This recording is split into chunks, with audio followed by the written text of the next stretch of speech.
सभी फेसबुक मित्रों को मेरा प्यार भरा नमस्कार। पिछले कुछ महीनों से हमने चिकित्सा संबंधी एक नई शब्दावली सीखी है। कुछ शब्द वर्षों बाद पुनः प्रचलन में आए हैं, जैसे आइसोलेशन, क्वारंटीन, सोशल डिस्टेंसिंग आदि आदि। हमारी जीवन पद्धति में एक अनूठा बदलाव आया है। हमारी आवश्यकताओं और प्राथमिकताओं की परिभाषा बदल गई है। तीव्र गति से दौड़ती भागती जिंदगी की रफ्तार का यूं अचानक थम जाना स्वीकार्य नहीं है।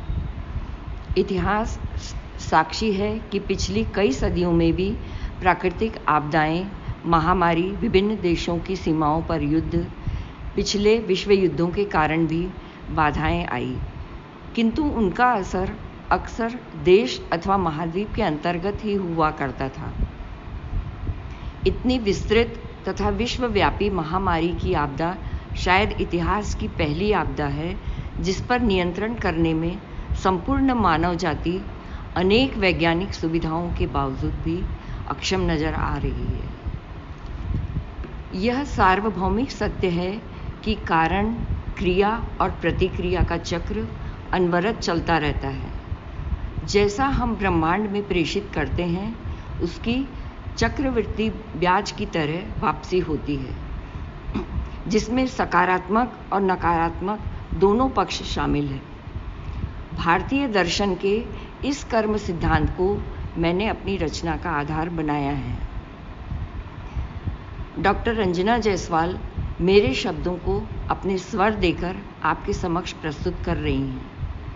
मुझे विश्वास है कि आप उनकी प्रभावशाली वाणी द्वारा श्रवण के साथ साथ सभी दृश्यों का सीधा प्रसारण भी अनुभव कर सकेंगे। प्रस्तुत है केस नंबर 2020।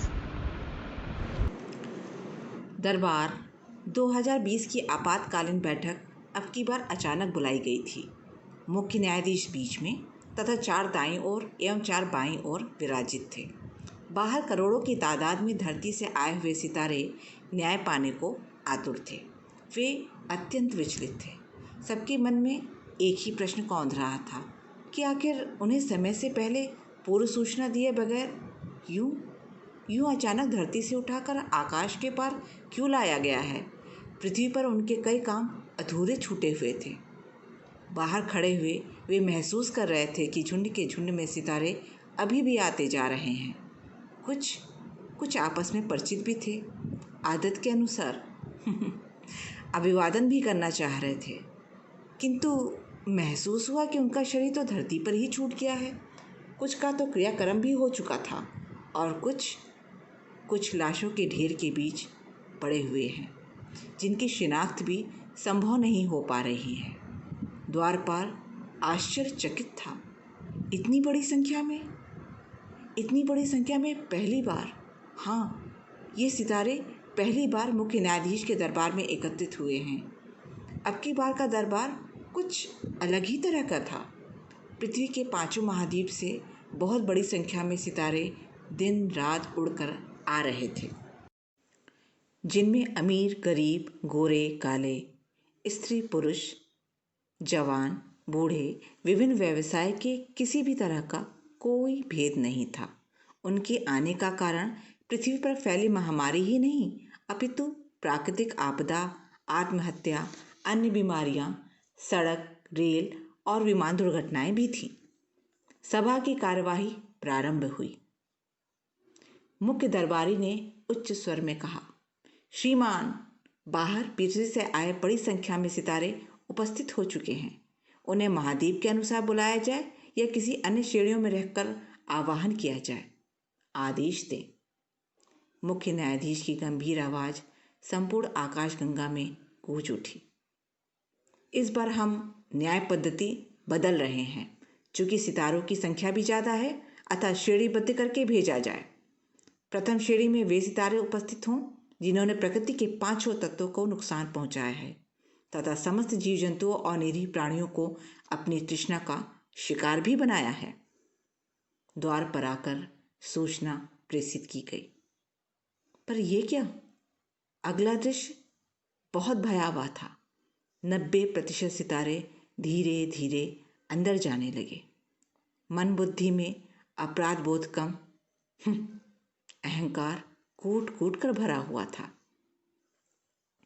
मुख्य न्यायाधीश एवं 8 सहायक न्यायाधीशों ने उन सब की ओर ध्यान से देखा।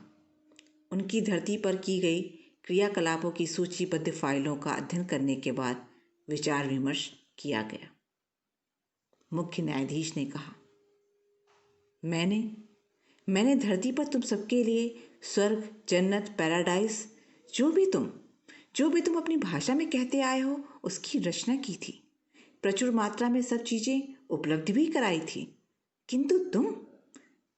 किंतु तुम्हारी ये लालसा दिन पर दिन बेलगाम बढ़ती चली गई। तुमने तो जंगलों को भी नहीं छोड़ा। तुमने जंगल काटकर ऑक्सीजन कम कर दिया, अनावश्यक उद्योग धंधे शुरू करके कार्बन डाइऑक्साइड का उत्सर्जन किया, वायु प्रदूषण, जल प्रदूषण, ध्वनि प्रदूषण और गैर जरूरी सामाजिकता के नाम पर गंदगी फैलाकर धरती को तो मानो कूड़ादान ही बना डाला। तुम्हें सबक सिखाने के लिए प्राकृतिक आपदाएं आती जाती रहीं, किंतु तुमने तो ना सुधरने की कसम ही खा ली थी। अपने स्वाद लोलुपता के लिए अनेक प्रकार के जीव जंतु तथा जानवरों का प्रयोग बेहिसाब करते रहे। इसीलिए विवश होकर प्रकृति का यह रौद्र रूप मुझे दिखाना ही पड़ा। तुम्हें अपने बचाव में कुछ कहने का मौका अवश्य दिया जाएगा। अधिकांश सितारे मौन थे, क्योंकि अब उनका अहंकार धीरे धीरे तिरोहित होता जा रहा था तथा अपराध बोध से वे ग्लानि महसूस कर रहे थे। कुछ सितारों ने आगे बढ़कर कहा, श्रीमान, हमें अपनी गलती का एहसास हो गया है। वैसे तो हमारी गलती अक्षम्य है, किंतु फिर भी हमें एक अवसर देने की कृपा करें। हम फिर से इसे जन्नत बनाने का वायदा करते हैं। कृपया हमें फिर से पृथ्वी पर भेजा जाए। मुख्य न्यायाधीश की गंभीर आवाज गूंज उठी। न्याय की प्रक्रिया विचाराधीन है, निर्णय की प्रतीक्षा करें।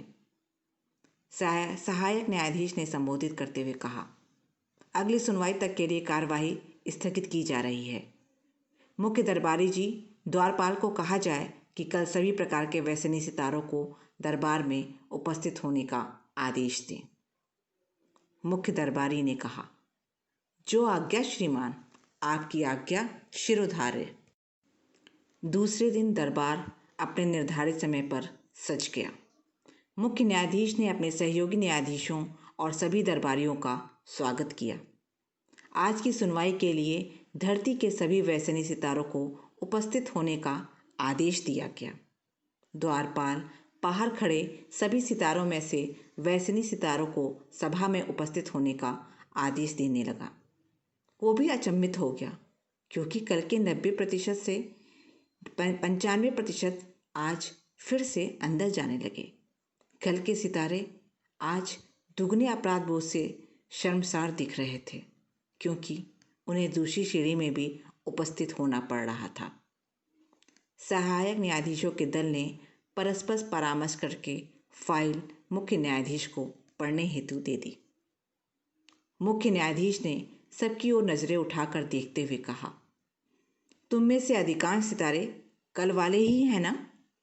शराब, गुटखा, सिगरेट तथा अन्य विभिन्न प्रकार के व्यसनों से तुम्हारे शारीरिक रोग प्रतिरोधक क्षमता बहुत कम हो गई थी।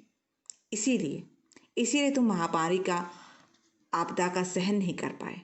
हवा में धुआं उड़ाकर, जगह जगह गुटखा और पान मसाला थूक कर, शराब के लिए चोरी तथा गलत तरीके से पैसे कमाकर और नशे की हालत में परिवार और समाज में कलह का वातावरण बना दिया। सामाजिक नियमों की अवहेलना और मानवता के नैतिक मूल्यों का हनन करके तुम लोगों ने पृथ्वी की गरिमा और इसके अप्रतिम सौंदर्य को बर्बाद कर दिया। क्या तुम अपना अपराध स्वीकार करते हो? तुम्हें अपने बचाव में अब भी कुछ कहना बाकी है? 4-5 धृष्ट एवं मनचले किस्म के सितारे आगे आकर कहने लगे, श्रीमान, हम बेहद तनाव में जी रहे थे। कुछ मानसिक तथा आर्थिक परेशानियां भी थीं, जिनसे हम निजात पाना चाहते थे। मुख्य न्यायाधीश ने कहा, तुमने अपनी परेशानियों का हल इन अल्पकालिक वस्तुओं में खोजकर दीर्घकालिक नुकसान को आमंत्रित कर दिया। तुम कुछ पलों के लिए शांत होकर अपने अपने इष्ट का ध्यान करते तो शायद बेहतर समाधान मिल जाता। अपने परिवार, मित्रों, संबंधियों से अपना दुख दर्द साझा करते तो क्या वे तुम्हें उचित सलाह न देते, तुम्हारी हर संभव मदद ना करते? सबने अपनी गलती स्वीकार कर ली और फिर दोबारा ऐसा न करने का प्रण करके क्षमा याचना की। आपका न्याय आपको यथोचित समय पर दे दिया जाएगा। यह कहकर मुख्य न्यायाधीश ने सभा स्थगित करने का आदेश दे दिया। सहायक न्यायाधीश ने घोषणा की, जिन्होंने परिवार, समाज, देश और विश्व के प्रति इस आपदा काल में गैर जिम्मेदार रवैया अपनाया है, उनकी सुनवाई आगामी सभा में होगी। जो आज्ञा हुजूर, मुख्य दरबारी ने कहा।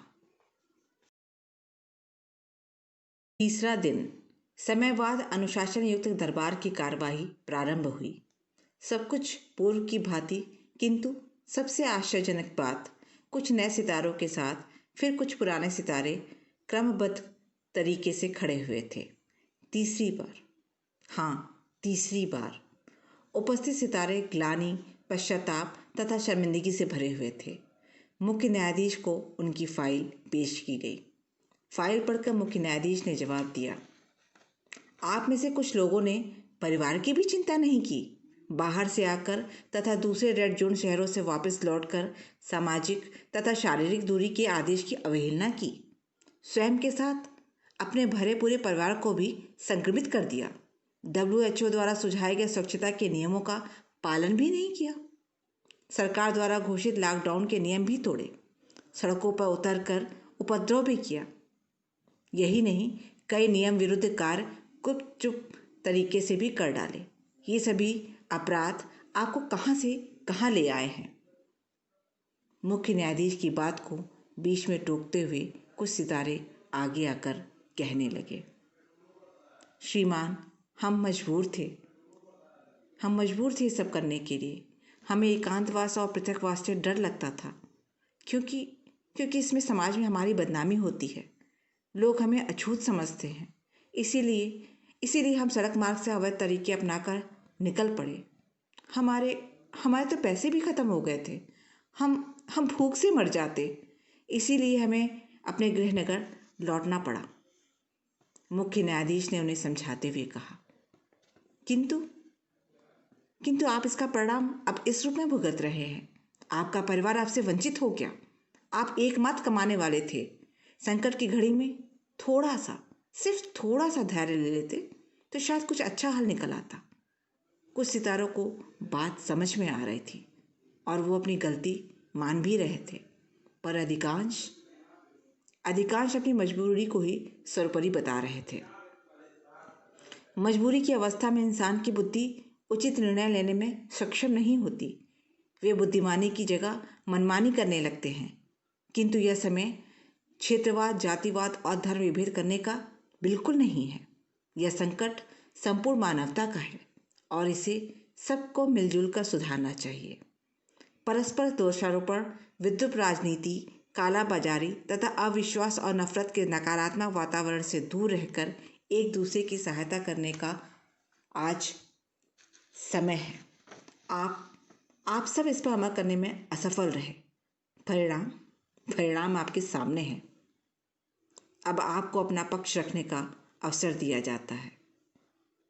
इन सभी सितारों को पिछले 2-3 माह में दिए गए अपने अवैध और अनुचित क्रियाकलाप एक चलचित्र की भांति मन के पर्दे पर दृष्टिगोचर हो रहे थे।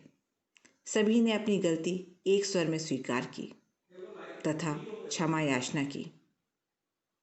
न्याय की प्रतीक्षा का आदेश हुआ। दरबारी ने घोषणा की, कल की सभा डॉक्टर्स, स्वास्थ्यकर्मी, पुलिसकर्मी, मीडियाकर्मी तथा अन्य सभी प्रकार के सेवाकर्मी जो इस महामारी में शरीर त्याग चुके हैं, उनके लिए रखी जाएगी। 2020 की यह न्याय सभा विशेषतापूर्ण थी। इस श्रेणी में सभी सितारे, यद्यपि पिछली 3 श्रेणी के सितारों से संख्या में कम थे, किंतु इनके मन में एक महत्वपूर्ण प्रश्न था कि इतनी एहतियात के बावजूद उन्हें इस संकट को क्यों झेलना पड़ा। आखिरकार उनका दोष क्या था। सभा की कार्यवाही प्रारंभ हुई। हमेशा की तरह सभी औपचारिकता पूर्ण की गई। मुख्य न्यायाधीश ने सम्मान भरे स्वर में कहना प्रारंभ किया। सर्वप्रथम मैं और मेरे सभी सहयोगी आपका अभिनंदन करते हैं। आपने धरती पर पिछले 4-5 माहों में आए हुए संकट के समय जो अभिन्न सेवाएं दी हैं, उनकी जितनी भी प्रशंसा की जाए कम है। आपके अभिनंदन और धन्यवाद ज्ञापन के लिए विश्व के विभिन्न देशों ने अलग अलग तरीके अपनाए। तालियां व थालियां बजाकर, शंखनाद करके, मोमबत्तियां जलाकर, हेलीकॉप्टर से पुष्प वर्षा एवं प्रिंट और इलेक्ट्रॉनिक मीडिया द्वारा कवरेज करके आपके प्रति आभार भी व्यक्त किया। आपने अपने जीवन की परवाह न करते हुए दिन रात अथक प्रयास करते हुए अपने कर्तव्यों का पालन भी किया। आपने अपने परिवार की भी चिंता नहीं की। आप में से कुछ नवविवाहित थे तो कुछ नर्सेज गर्भावस्था में भी कार्य करती रहीं। आप में से कई कर्मियों के छोटे छोटे बच्चे थे जिन्हें आप दादा दादी नाना नानी के पास छोड़कर आते जाते रहे एवं घर पहुंचकर भी सिर्फ दूर से ही देखकर अपना मन भरते रहे। आपकी फाइल आपकी निस्वार्थ सेवा, त्याग और कर्तव्यपरायणता से भरी हुई है। कुछ सितारों ने अश्रुपूर्ण नेत्रों एवं भरे गले से अपना प्रश्न सामने रखा। इतना सब करने के बाद भी हम आज आपके सामने क्यों खड़े हैं। मुख्य न्यायाधीश ने उनकी पीड़ा को समझते हुए अपना उत्तर दिया। 2020 का इतिहास जब भी लिखा जाएगा, आपकी सेवा तथा त्याग को स्वर्णिम अक्षरों में अंकित किया जाएगा। परंतु यह भी सार्वभौमिक सत्य है कि किसी भी कृत्य का यथोचित समय पर दंड या पुरस्कार अवश्य ही मिलता है। इसीलिए ऐसे भयानक प्रकोप के समय में इतने बचाव के बावजूद भी आप अछूते नहीं रह पाए। आप में से कोई और अपनी बात कहना चाहता है तो कृपया वो आगे आ सकता है। कुछ सेवाकर्मी सितारे आगे आए और कहने लगे, श्रीमान, आपके इन कृपालु शब्दों के लिए हम आपका कोटि कोटि धन्यवाद करते हैं। हम तो इस संकट के समय में अपनी क्षमता अनुसार अपने देशवासियों की सेवा कर रहे थे और आगे भी करना चाहते थे, परंतु नियति को तो शायद कुछ और ही मंजूर था। हम बस यही विनती करते हैं कि अगर फिर से हमें धरती पर जाने का मौका मिले तो हम पुनः इसी किरदार में वापस जाकर अपनी सेवा कार्य आगे बढ़ाना चाहेंगे। इस सार्वभौमिक सत्य को समझने के बाद सभी सितारों के मुख पर संतुष्टता के भाव थे। एक सहायक न्यायाधीश ने मुख्य न्यायाधीश से निवेदन किया, श्रीमान, आज की सभा समय से पूर्व ही समाप्त हो गई है। क्या अगली श्रेणी के सितारों को आज ही आमंत्रित कर लिया जाए? मुख्य न्यायाधीश ने कहा, अगली श्रेणी में धरती के बहुत ही महत्वपूर्ण सितारे हैं। उनके लिए हम कल का ही दिन निर्धारित करते हैं। आज इस सभा को यहीं स्थगित किया जाता है। द्वारपाल ने देखा कि धरती ग्रह से अभी भी सितारे उड़कर आ रहे हैं, किंतु अब संख्या और आने की गति कुछ धीमी पड़ती जा रही है। शायद धरती पर सभी देशों में लॉकडाउन, प्रत्येक देश में परस्पर सीमा बंदी, कई देशों में जिलों और प्रदेशों में सीमा बंदी, रेल, हवाई, सड़क आवागमन पर रोक, स्वास्थ्य और स्वच्छता के प्रति जागरूकता, मास्क, सैनिटाइजर तथा हैंड वॉश का प्रयोग, शारीरिक व सामाजिक दूरी, पारिवारिक मूल्यों की सुखद अनुभूति, विलासिता और आवश्यकताओं के बीच प्राथमिकता की समझ तथा अनावश्यक संग्रह प्रवृत्ति के कारण पैसों के पीछे की चूहा दौड़ में कमी, ये सब कारण सिद्ध हुए हैं। नियंत्रण लाने में जान है तो जहान है, यह मूल मंत्र अब लोगों को धीरे धीरे ही सही किंतु समझ में आने लगा।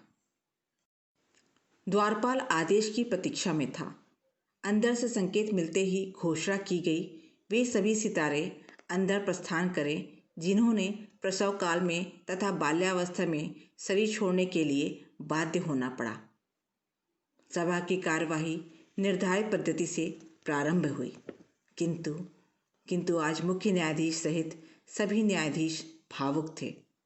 कुछ सितारों ने धरती पर पहला कदम रखा था और कुछ ने तो अभी अभी करवट लेना ही सीखा था। कुछ ने पहली बार अपनी माँ को माँ पुकारा था। बाहर की दुनिया से ये नौनिहाल एकदम बेखबर थे। आईसीयू अथवा वेंटिलेटर क्या होता है वे जानते भी नहीं थे। जिंदगी और मौत के झूले में झूलते वे परिवार और माता पिता से दूर हो गए थे। उनके मृत शरीर को उनके परिवार को देने की इजाज़त भी नहीं थी। मुख्य न्यायाधीश के समक्ष वे तर्क वितर्क कर सकें, अभी उनकी बुद्धि इतनी भी विकसित नहीं हुई थी। किंतु ये सितारे स्पर्श और प्रकंपन की भाषा बहुत अच्छे से समझ सकते थे। इसी भाषा में उन्हें समझाने का प्रयास किया गया। मुख्य न्यायाधीश ने कहा, आप सबको अपने बीच पाकर हम सब बहुत भावुक हैं। आप धरती पर अधखिले फूल और भविष्य के निर्माता थे, परंतु प्रकृति नहीं चाहती थी कि ऐसे दूषित वातावरण में आपका पालन पोषण हो। आप में से कुछ सितारों के शरीर में आनुवांशिक दोष भी थे, जो इस महामारी को झेलने में पूर्णतः असमर्थ थे। इसीलिए प्रकृति को यह कठोर कदम उठाना पड़ा। जब प्रकृति स्वस्थ और संतुलित हो जाएगी, तब आपको पुनः धरती पर भेजा जाएगा। तब तक आप यहीं विश्राम करें। मुख्य न्यायाधीश और इन सितारों के बीच स्पर्श और प्रकंपन द्वारा प्यार का आदान प्रदान हुआ। अंतोगत्वा न्याय प्रक्रिया संपन्न हुई और अब निर्णय सुनाने का समय आ चुका था। मुख्य न्यायाधीश ने सभी बाहर खड़े सितारों को अंदर आने का आदेश दिलवाया। सब क्रमबद्ध दिल थाम कर खड़े हुए थे। मुख्य न्यायाधीश ने कहा, आप सभी धरती से आए झिलमिल सितारों का आकाश के पार आकाश में स्वागत है। आप सभी न्याय पाने की प्रतीक्षा में हैं। हमारे दल ने आपकी फाइल का पूर्ण रूप से अध्ययन करने के बाद सर्वसम्मति से निर्णय लिया है। आपको अपनी गलतियों का एहसास हो चुका है। आपने पश्चाताप करके क्षमा याचना भी की है। पृथ्वी पर वापस जाने की इच्छा भी जाहिर की है, किंतु प्रकृति ने अब इतना बोझ उठाने में अपनी असमर्थता जताई है। प्रकृति के 5 तत्वों तथा प्रदूषण की पराकाष्ठा पर पहुंच चुके हैं। सारे तत्व संतुलन व स्वच्छता में व्यस्त हो गए हैं। अतः आप सभी से निवेदन है कि अभी आप सब यहीं रहकर प्रतीक्षा करें। उपयुक्त समय आने पर पुनः आपको धरती पर वापस भेजा जाएगा, ताकि आप सब मिलकर इस विश्व का नव निर्माण कर सकें। मुख्य न्यायाधीश तथा सभी सहायक न्यायाधीशों का जय जयकार व धन्यवाद करते हुए सभी सितारे अपनी अपनी जगह पर स्थित हो गए और उनकी चमक से संपूर्ण आकाश झिलमिलाने लगा।